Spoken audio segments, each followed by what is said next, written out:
तारा recording studio DJ Prince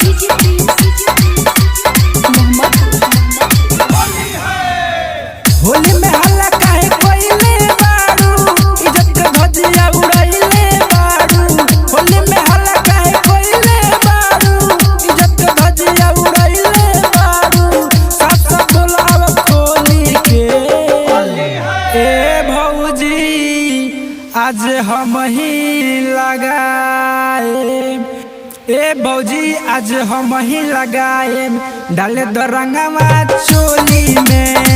ए भौजी आज हम ही लगाए डाले दो रंगवा चोली में। होली में हल्ला काहे कोइले बारू इज्जत के धजिया उड़ाइले बारू।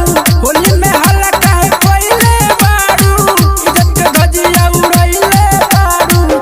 साफ साफ बोलाव खोली के ए भौजी आज हम ही लगाए।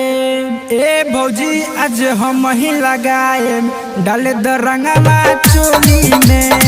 ए भौजी आज हम ही लगाए डाले द रंगवा चोली में।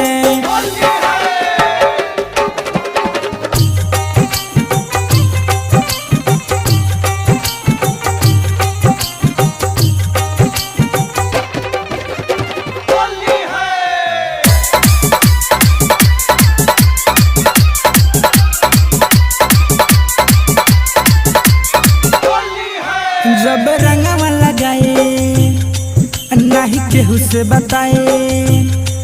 जब रंगवा लगाए नहीं केहू से बताए। मैं टेंशन जन कर भौजी तनी लहंगा उठल आगे पीछे से लगल आज रंग तहार हौदी।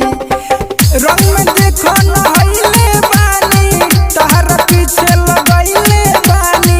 रंग में देखो न हइले बानी तहार पीछे लगइले बानी।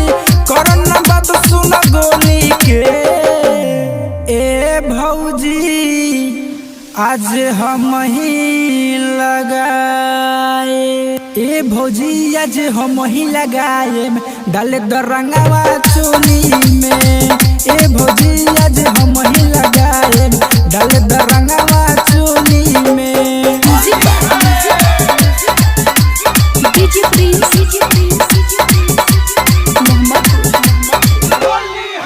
काहे करत तारू चोना आव बैठ जन कोना।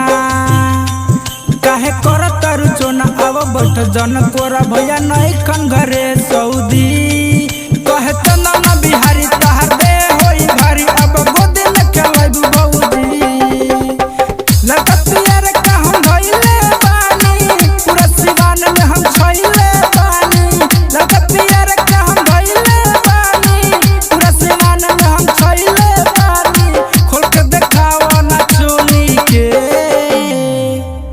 ए भौजी आज हम ही लगाए।